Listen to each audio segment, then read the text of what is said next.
Hello there, I am Thomas. I'm the pilot flying the Boeing 737-800NG model. Today's flight we're gonna be flying from Zurich International Airport back to Zurich International Airport, flying at flight level 250, 35,000 feet with Mach 0.78 or 335 knots. Right now I am in the cockpit doing the pre-takeoff preparation, and I'm going to be explaining some of the Boeing 737-800 aircraft system and cockpit system, and I'm doing the explanation of how they work. And maybe we do an engine start sequence demonstration. So let's come back here in the cockpit. You can see here we have the navigation display, the primary flight display, the flight mode annunciator displays, the autopilot mode, the auto thrust, and the autopilot modes. And here we have the airspeed display tape with the airspeed displayed. Here is the airspeed selected in the autopilot panel. It's 150 knots. I'm going to change this to 250. This is the speed we're gonna use for takeoff. So you're gonna see here the airspeed is increased to 250 knots. Here we have the altitude hold, and I'm gonna increase also the altitude. Wait, before doing that, I'm gonna show you. We have here the thrust levers. If I increase the thrust lever's angle, the thrust increases. Here's the N1 rotation speed of the front fan low speed turbine, low pressure turbine of the engine, low pressure compressor. And here we have the exhaust gas temperature, and here we have the fuel flow, which is 5,600 pounds per engine. If I increase this, you can see the N1, the low speed front fan rotation is going to 98.9%, 99%. Go over to 100 and more, maybe 102%. And then I decrease it back again to the idle. Here we have the N2. Here is the high speed compressor stage of the turbofan engine rotation speed, which I increase also to 100%. This is the high pressure compressor stage, the N2. The N1 is the low pressure compressor stage of the engine. The fuel flow goes over to 11,400 pounds per engine, the oil pressure to 56 psi, and the oil temperature, and the oil quantity and the vibration in the engine.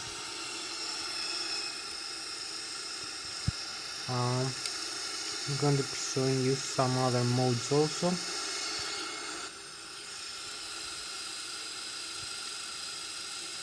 You can see an outside view of the aircraft.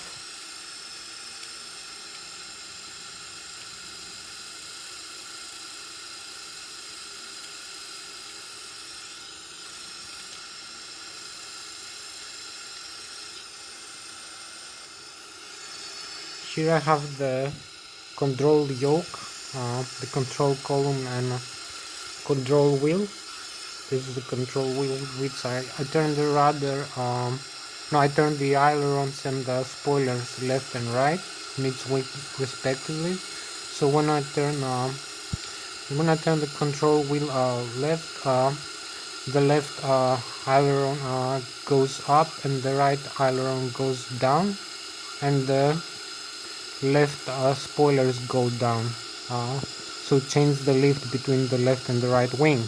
When I do the opposite, the right aileron goes up and the left aileron goes down, and the right spoilers goes up.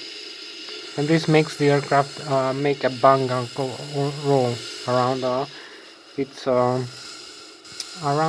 longitudinal axis, as they call it. This makes the aircraft turn left and right. We also use the rudder pedals, as you can see here. I will show you know what. Here we have the rudder and the elevator, and here is some spoilers which I use the speed brakes extension right now to show you all the spoilers and how they move in its wing,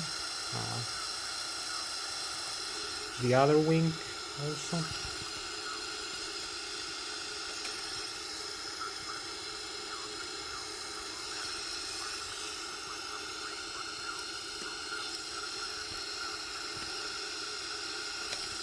This is the control surfaces of the aircraft.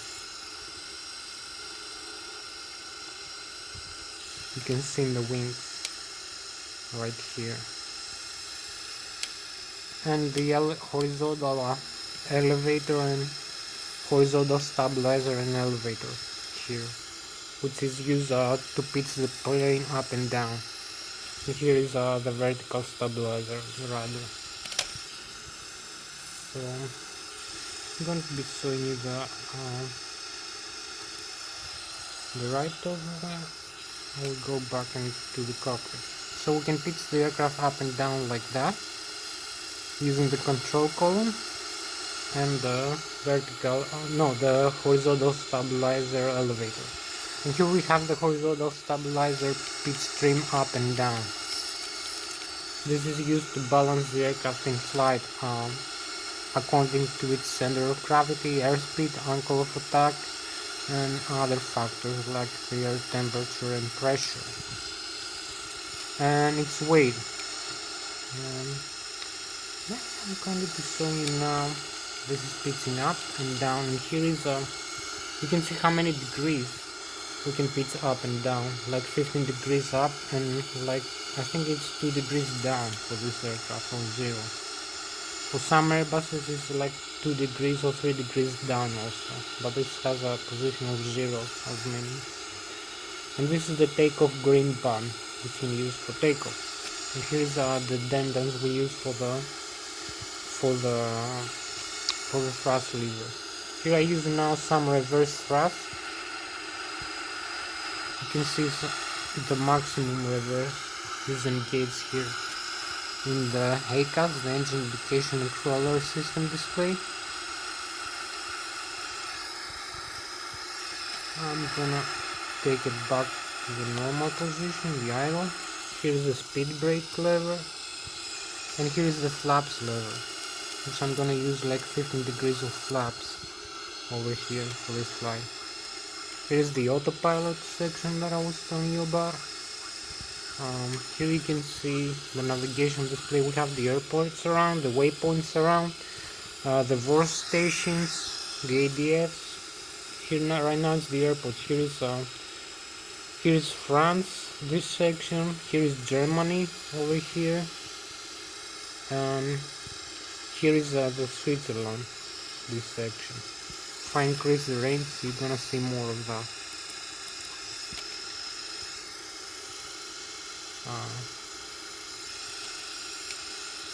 And here is better view with the airport. So here I was explaining this the primary flight display with the altitude indicator, the pitch angle and the bank angle of the aircraft, and it's also used for guidance of the aircraft using the flight directors or the autopilot commands, and displays the various autopilot and auto thrust modes over here in the flight mode annunciator, the airspeed of the aircraft and the altitude, and as well as the barometric altitude, the radar altitude over here. This is barometric altitude, changes with barometric pressure, and here is the magnetic or true heading of the aircraft, as they call it. Here we have, I'm going to be showing you one more, I'm going to be showing here in the overhead panel. Here is the fuel panel, fuel pumps for its center, left wing and right wing tanks. Gonna turn them on again. Here's the cross feed that is used to feed either engine from either wing tank or the center tank, and it's used mostly if we have a fuel imbalance or a failure in the aircraft a fuel pump system. Here I'm gonna be seeing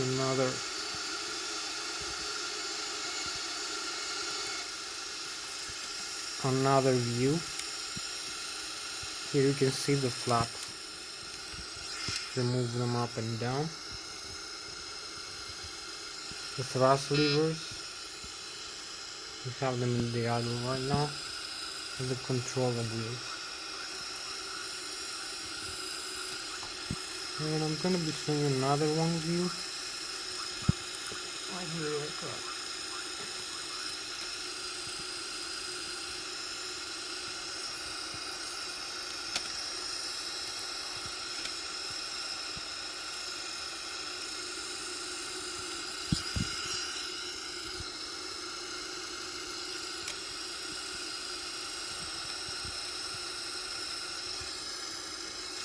I'm going to be explaining you later about all these systems in the overhead panel. You can see the electrical, the fuel pumps. The electrical goes all the way up and down. Here is the engine integrate drive generators disconnect buttons.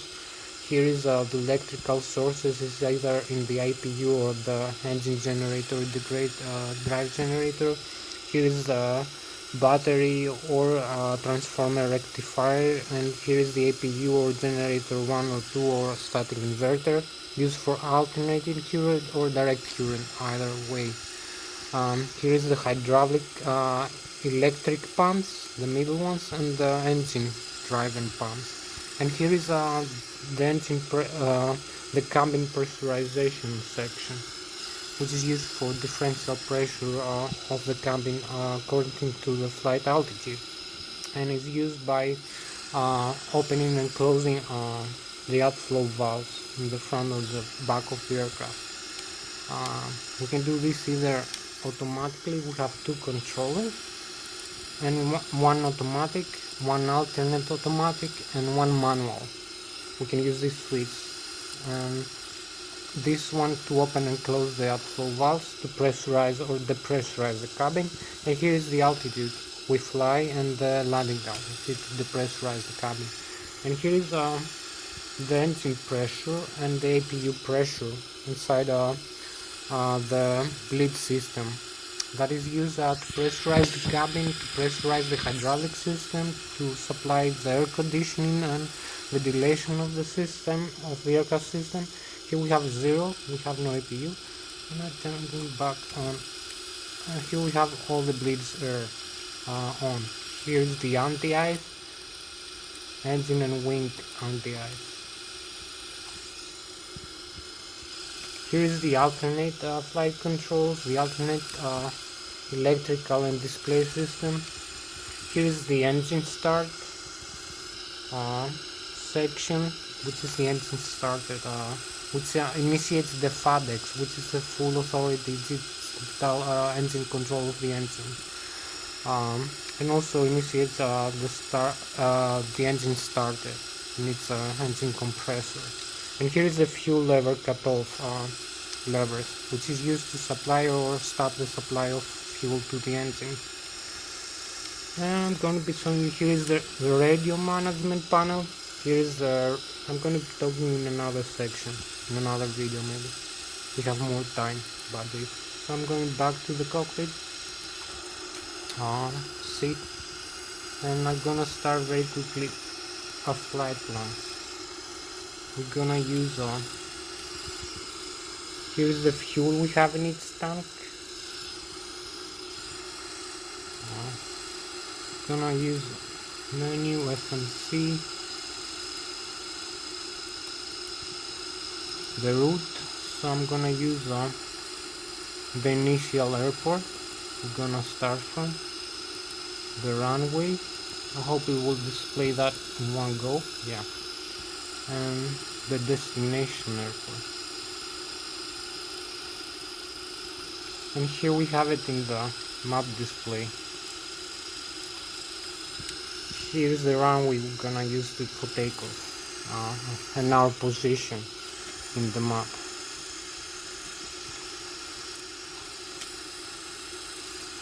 You're gonna see now the flight plan, which has a lateral, horizontal and vertical navigation fixes. Here is a zero fuel weight, and this is plus 10,000 pounds. Our gross weight 125,000 pounds, 115.8 thousand pounds is our zero fuel weight. Our reserves for this flight is 5% of the fuel, maybe 5,000 pounds, I'm not sure. And our cost index is 100. And our flight altitude 25,000 feet. I'm gonna press execute now.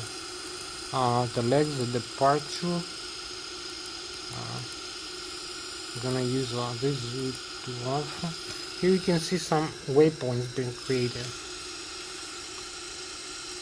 which is where we're gonna fly from in takeoff and where we're gonna make a circle around it, then land. Here's our arrival airport, the Lszh, the standard terminal arrival, and the trans. You can see all over here. Here's a better look of the waypoint we're gonna fly from and the altitude. I'm gonna have it all set here. So I'm gonna press back. This is a flight management computer, by the way, which is used for a lot of functions. I'm gonna cancel the discontinuity and then activate. And here we have it, it's ready. Ready for takeoff, only needs the thrust on the lateral navigation. I'm gonna increase the altitude here to 25,000 feet. This is where we're gonna fly. Our initial climb altitude, as they call it. Everything is set right now for takeoff.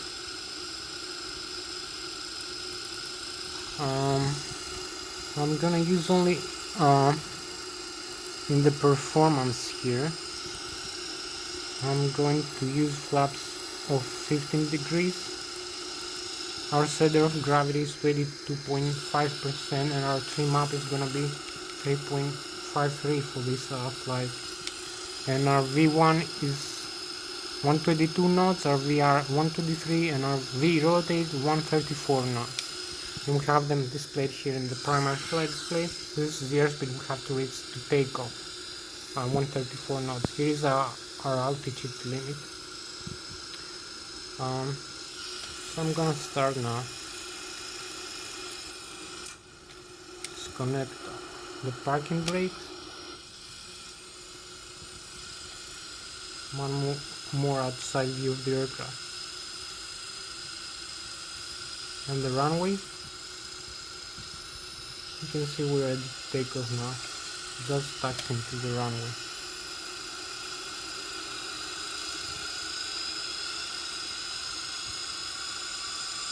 Increase the thrust just a little bit and then decrease it again.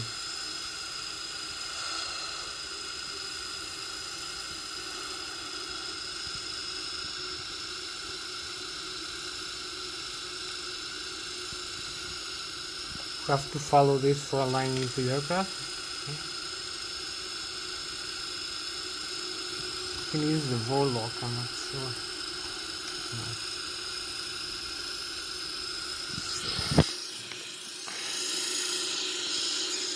I'm gonna use as much thrust as I can.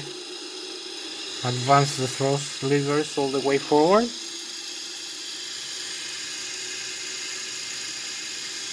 And initiate the takeoff roll.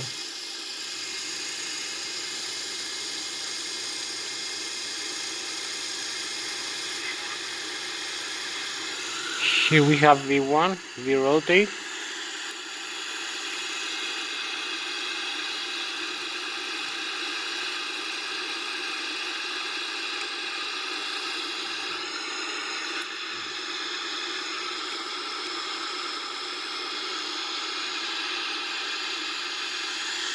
My system is slightly lagging a little bit. Maybe because I'm having too much of high texture, high resolution in the cockpit. My computer maybe is not so good. You can see how we take off and how it changes direction right now. follow the flight plan. Here is our altitude right now, it's 5,400 feet barometric. Our airspeed is 192 knots, it's slightly decreasing. I will decrease our rate of climb. Here is the minimum speed select. It's also a stall speed for this aircraft. So I'm going to retract the gear, the flap. Use the airspeed here. Selected at 250 knots. It's going to decrease a little bit the thrust.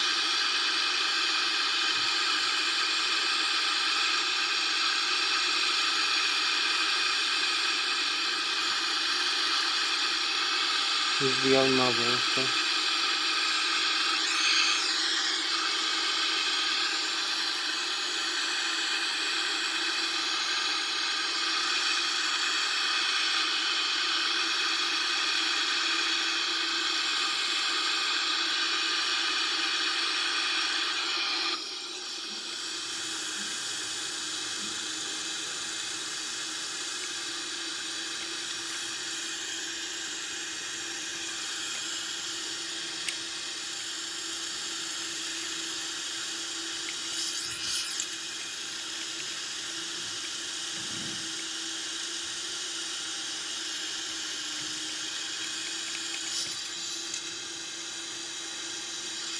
You can see our initial climb from the airport.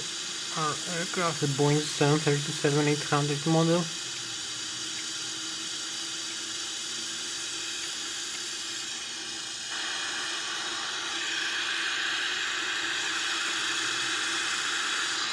This is the red band over here. This is actually a stall speed. If we keep decreasing our airspeed, in the yellow band we're gonna start having a maximum angle of attack and then stall the aircraft for the given airspeed.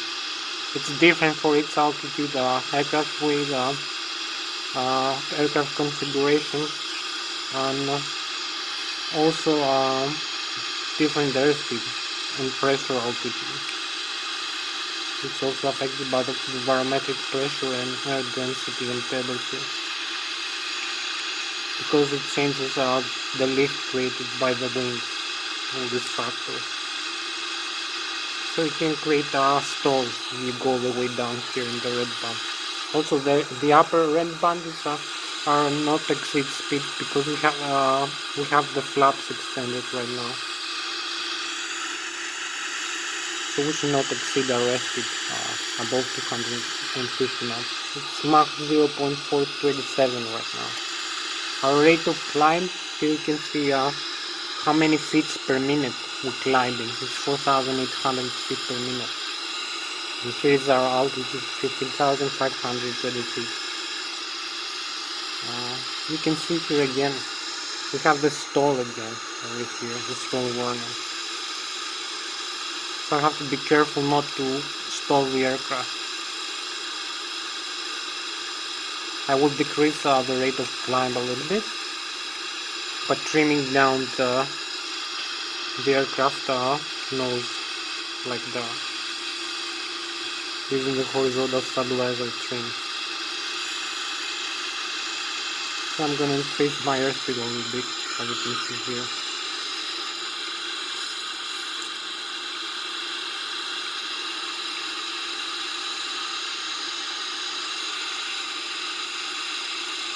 Here is my autopilot section, my flight management computer as we call it.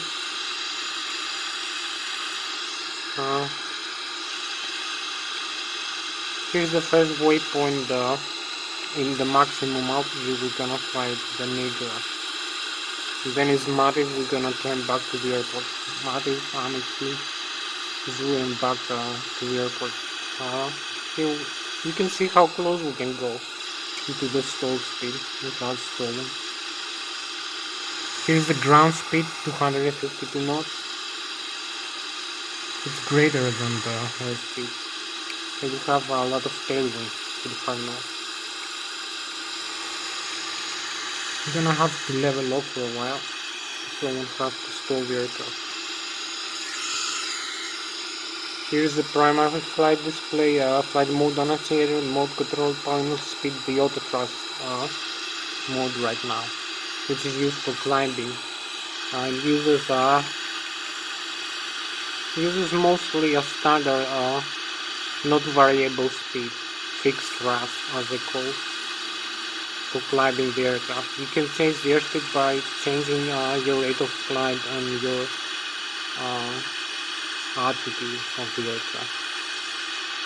Here the airspeed again is increasing to 105 knots. The rate of climb is increasing again. We're very close to 35,000 feet.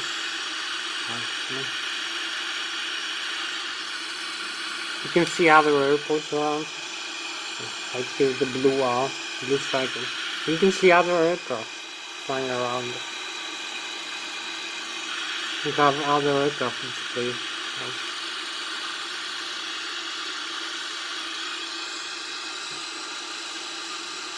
We're very close to the maximum flight altitude for this flight. We'll level up a little bit to increase the thrust. You can see it from here.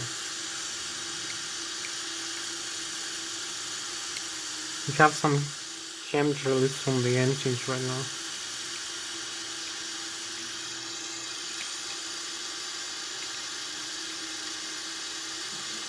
We are 33,000 feet right now. Keep climbing. See the chemtrails. Have a very beautiful view outside.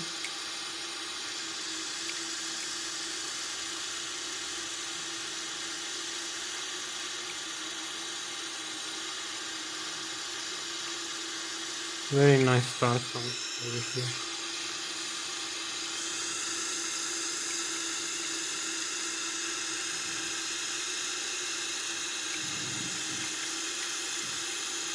In a little while we're gonna have to turn around to go back into the airport. Yeah, let's keep gliding a little bit.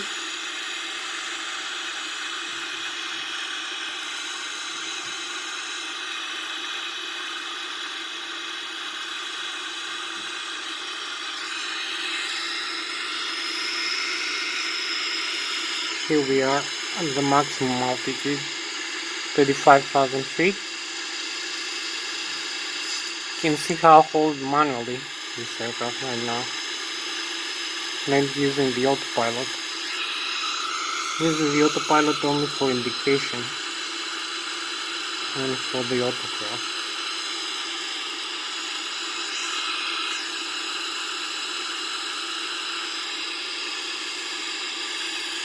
Maybe decrease the flap settings a little bit more and start turning. We are here level at FL250, 35,000 feet, as you can see.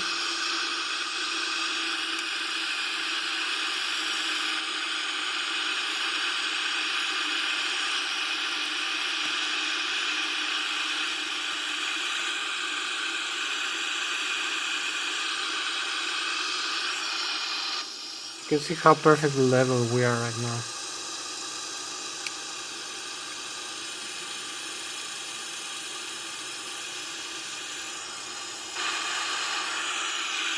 I'm gonna start banging the aircraft to turn it around.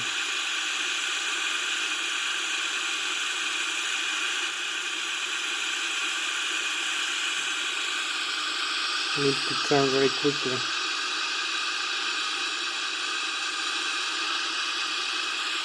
So we keep the level at 35,000 feet. It's a good altitude over here.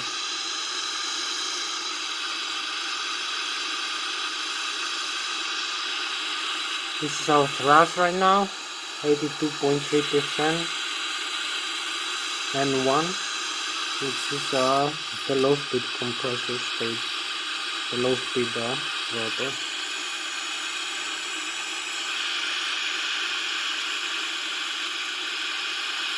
You can see other traffic over here, other aircraft as we turn. And we have them displayed also over here. We are approaching one more aircraft. Two actually. One is plus 6,500 feet. The other is minus 9,900 feet. keep the altitude of the aircraft, not exceed our select altitude. You can see how I use the control column to change the lift between the wings and make the aircraft roll,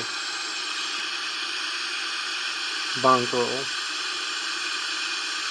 Here you can see the other traffic. This one is plus 6,500 feet above us. It's quite high.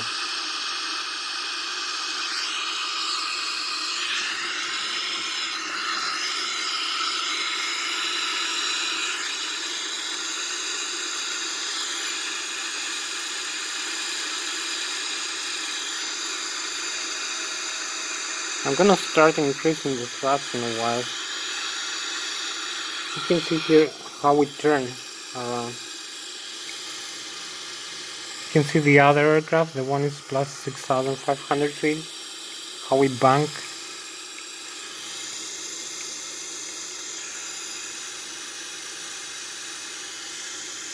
How we roll, bank roll, as we call it.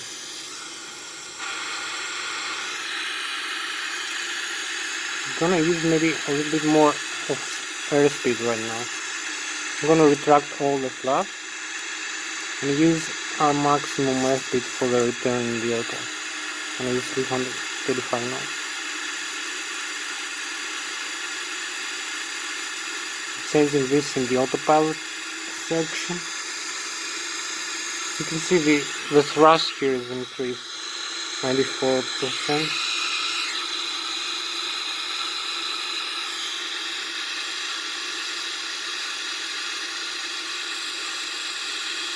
You can see the other waypoints towards the airport as we are approaching. Maybe use a direct 2.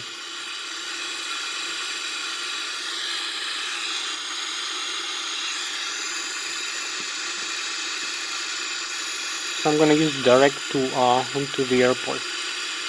First fix. The long final fix. Here we have it, execute. Here we are, we're going direct into the airport. First fix. We're just 48.7 nautical miles away.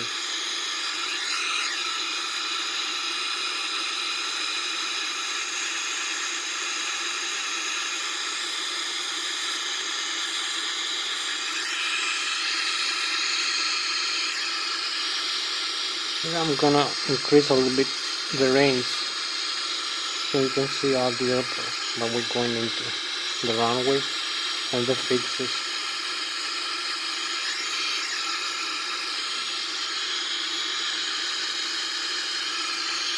Here's a view from the outside. We have to watch them for the other traffic. As I told you, we have the traffic display over here. We have like 3 aircraft right now. I'm going to try to hold this aircraft level. 35,000 feet, 42 nautical miles. We're very close actually now to the approach to start the descent. You can see how level we are in terms of the country.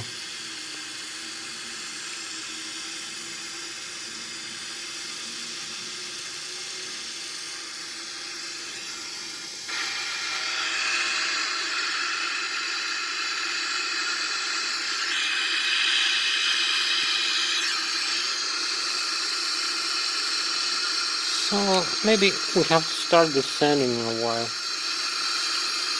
We're very close now to the runway, so I'm gonna change the altitude here in the autopilot and the airspeed.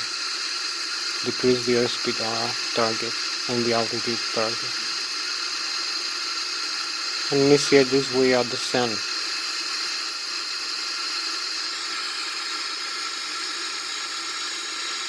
I will decrease the altitude all the way to the 7,000 first fixed altitude.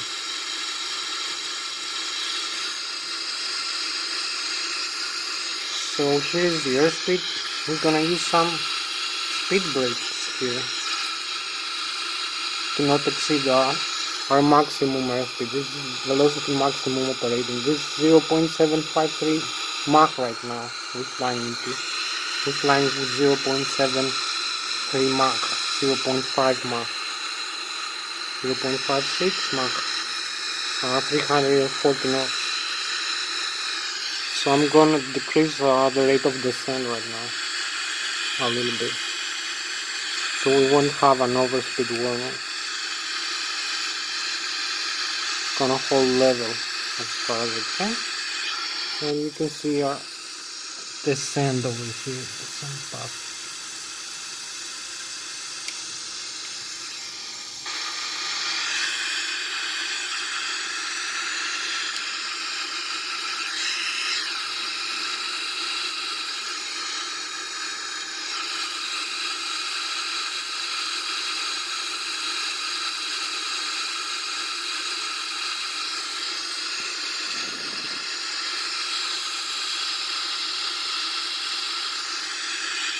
We're very close to the airport right now. Very close to the first fix. So here's another aircraft flying minus 4,900, 800 feet from us. It's where we're going into right now. So we're gonna meet it in a while. We have to pay attention for that. We are just 21.5 nautical miles. You can see we are getting closer and closer. Now we are 20.9, 20.8, 20.7 nautical miles from this fix. And here's the airport runway line, which is going to guide us in the airport. So I'm going to decrease the airspeed a little bit. We have some overspeed here. We're flying with Mach 0.6 right now. We are 12,600 feet and descending with 1,000 feet per minute. You can see here the airspeed decrease as we level off. This has this effect in this aircraft, in every aircraft actually. Leveling off from descending decreases the airspeed. It's the opposite from climbing. Of leveling off also decreases the airspeed over here. But you have to use more thrust. You have to use less thrust here. So you can see the thrust changing here in the engine. It's almost idle right now. It's 44, 41%.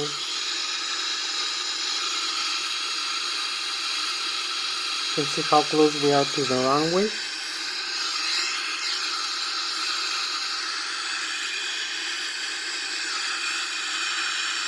Here's the runway over here. Here's the airport.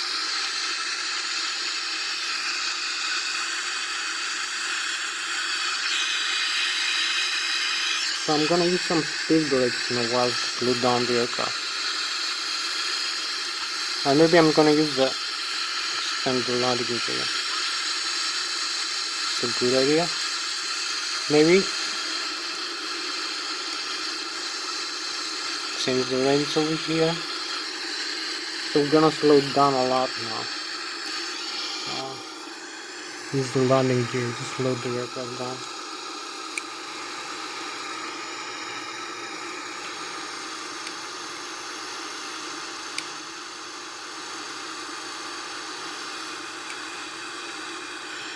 Maybe use some flaps.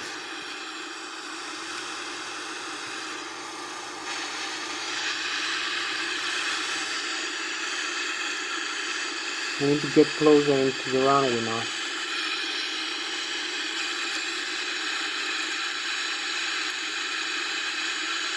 You can see the river that we have for a spot as we turn close to the airport. We'll use the Ilsloc now. Maybe decrease the thrust over here, the airspeed target a little bit. Use the VNAV if possible.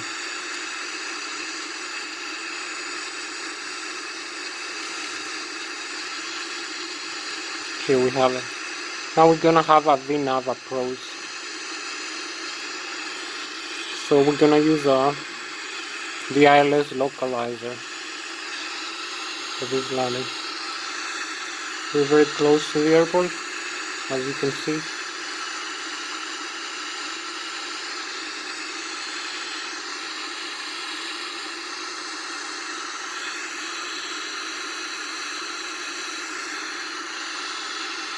You can see here in the navigation display, the primary flight display and the navigation display, we are aligned with the runway.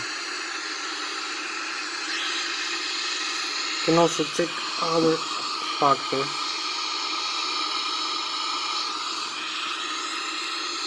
from this flight, like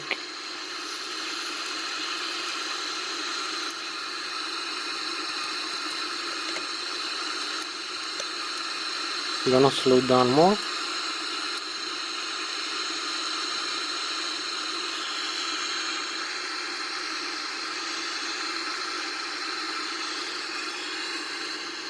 You can see we are aligned with the localizer, the horizontal localizer.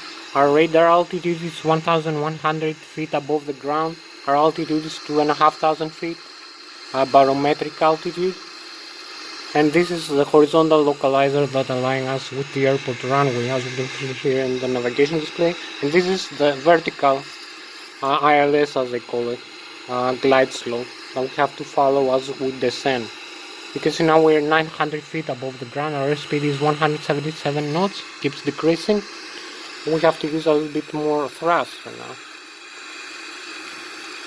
Use a few more flaps and align with the runway. Come in better alignment with the runway.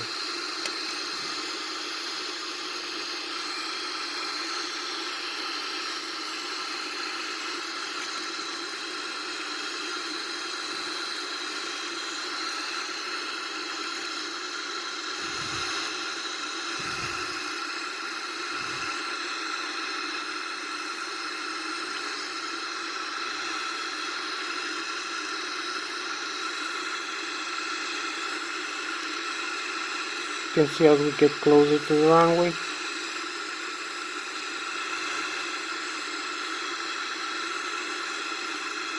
we have to make more corrections with the control wheel, with the other ones. And here we have it. We just landed. Okay, we use the parking brakes and the reverse thrust. Reverse maximum thrust. Maximum reverse. Okay. You can see as we have landed.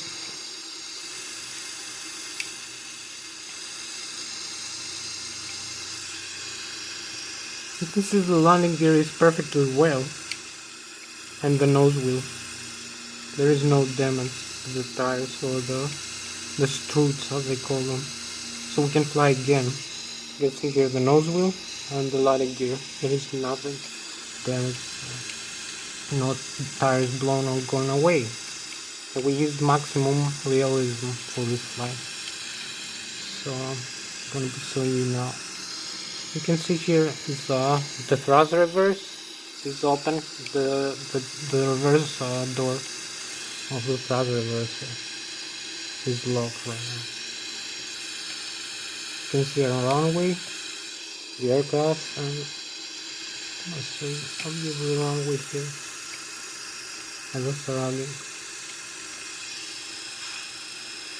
So you can see the speed brakes here extender slowing down the aircraft.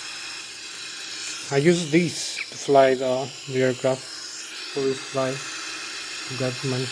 This is the Logitech Extreme 3D side stick, which is similar to the Airbus side.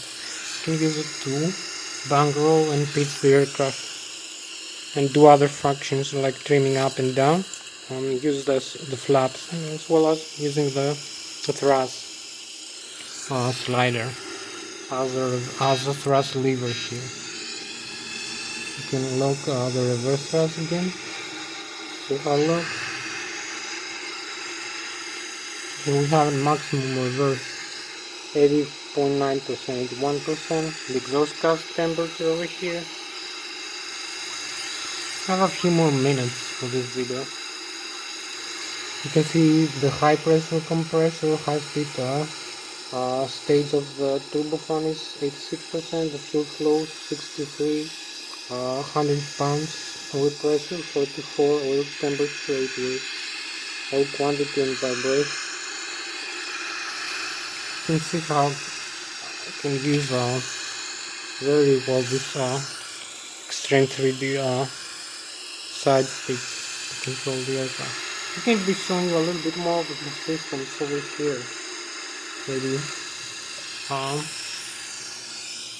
So that was Thomas, the pilot flying the Boeing 737-800 NG on this flight. This is similar to the Boeing 737-600, 700 and 900 models. And maybe I'm gonna show you an engine start display now, and I'm gonna explain you some of the aircraft system. And thank you for flying with us in this flight. I'm gonna show you in the next flight.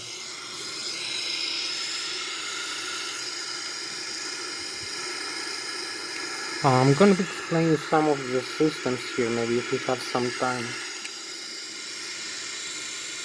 Maybe a little bit time. I'm gonna start the reverse. I'll be going the overhead upper panel, as you can see here. We have another view of the cockpit. This is the radio management panel here. Here's the radios you can use to talk to the air traffic controllers and tune the navigation ILS and VOR ADF, for instance, and the localizer ILS. Here is the primary flight display, navigation display, the ACAS, engine indication crew alert system, the upper and the lower ACAS, the flight management computer, and the autopilot section, the FDS, they call it, the Boeing. Here is the thrust lever, and the speed brake, the flaps lever, and the trim wheel used to trim the aircraft. And here is you can see this is the IRS, as they call it, ADIRS, Air Data Inertial Reference System. And this is a combination of they have an integration of systems like GPS, inertial navigation display, and accelerometers, and maybe some barometric and barometric static and barometric dynamic pressure difference, which measures the difference between the altitude and the airspeed, which is displayed over here in the primary flight display. Because on the aircraft they use the barometric pressure altitude to display the altitude and the airspeed by finding the difference between the two. And here we have the location of the aircraft in terms of north 48 degrees 28 minutes and 4 seconds, and east 008 degrees 32 minutes and 6 seconds. You can see I can input if I want to change it from this pad. Here we have the test. Here we have a IRS display. I think this is track. Yeah, these are true and are true track right now of the aircraft. In respect to the magnetic, it's 142 degrees. I think 141 degrees. Here it displays 142. Here is a test that we have to see we have electric in the system. You can see it is connected to the direct and the alternate current. Here we have the wind and the heading STS. Here we have this also has gyroscopes to measure the rate of change of turn of the aircraft. It turns to the horizon. That's why it displays here in the horizontal situation indicator the rate of turn and the HSI. Also, I think it communicates with the magnetic compass to measure the actual heading of the aircraft in terms of magnetic. It also sends information here in the flight management computer and the autopilot and flight director and the auto thrust, which they use them to activate the thrust and other factors like attitude of the aircraft, like flight guidance to balance the aircraft in flight, the way the pilots want. Here we have the electrical panel. I was telling you, here we have the fuel panel. The electrical panel we can use actually to start I can show you starting the engines right now. I'm gonna come here. I'm gonna turn the engines off right now. Put the lever down. So I'm gonna start. This is a fuel cutoff, fuel supply lever. So we have no fuel right now. And the engines are gonna stop. You can see the oil pressure here displayed. The engines are decreasing their rotation and temperature.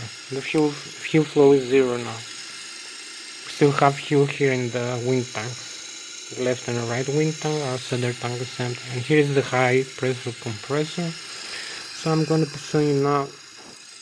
We have no electric here. I can connect some electric here from this. I'm gonna connect. We have the APU here is started already. So I'm gonna turn these two switches on to connect the APU electric power to the aircraft system. And here we have it. The aircraft is supplied again by the APU. You can see how it changed here. This is the generator is off. So if I'm gonna turn this on, there is no electric for this bus. I have to use this. You can see the APU is working now because it has a exhaust gas temperature. It's a turbine. And here we have the alternate currents CPS frequency right now is from the APU is 115 volts, 402 hertz CPS. And the amps is 40 amps alternate current. The direct current is 28 volts. And it's supplied by the battery. If I turn generator 1 from the engine 1 and engine 2 is 0 right now. There is no electric supply. You can see it here is 0. So if I'm gonna turn this to the inverter, there is electric which is turned from the direct current from the battery. It's turned into the 117 volts alternate current from the static inverter. This is for converting direct current into alternate current. And it's the opposite from doing the alternate current to direct current. I'm gonna show you again. This is 400 Hz now. If we turn to the generator, now we have only the battery. Now we need the transformer rectifier to transform the aircraft's the APU generator into direct current and supply the battery. DC amps you can see here. So I'm gonna leave this. We have 48 DC amps and 26 volts. I'll leave this in the battery and the APU. Here is the disconnect switches for the IDGs, as I call them, the integrated drive generator. This is the left engine and the right engine, the left wing and the right wing generators which supply alternate current to the aircraft when the engines are working. And this is the hydraulic engine 1 and engine 2. Hydraulic pumps which pressurize the hydraulic system when the engines are working. This is electric. I'm gonna turn this off for starting the engine. I'm gonna also turn off this over here, the window here, to start the engine. I'm gonna use the anti-ice. You can see here, here we have the engine bleeds here and the APU, which is the auxiliary power unit used for starting the engine. So I'm gonna turn the right engine off and leave this in the auto. You can see the pressure is increasing right now. I'm gonna use this pressure for I'm gonna use in the closed position. I'm gonna have more pressure for starting the left engine first. So this is the engine starter. I'm gonna use the left engine first. You can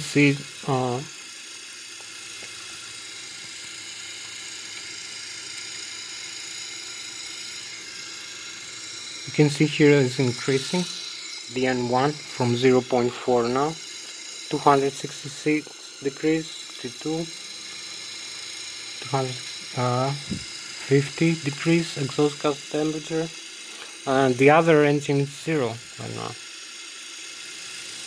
You can see the N2 is 14.15.4. we need a little bit more N2, so I'm gonna use maybe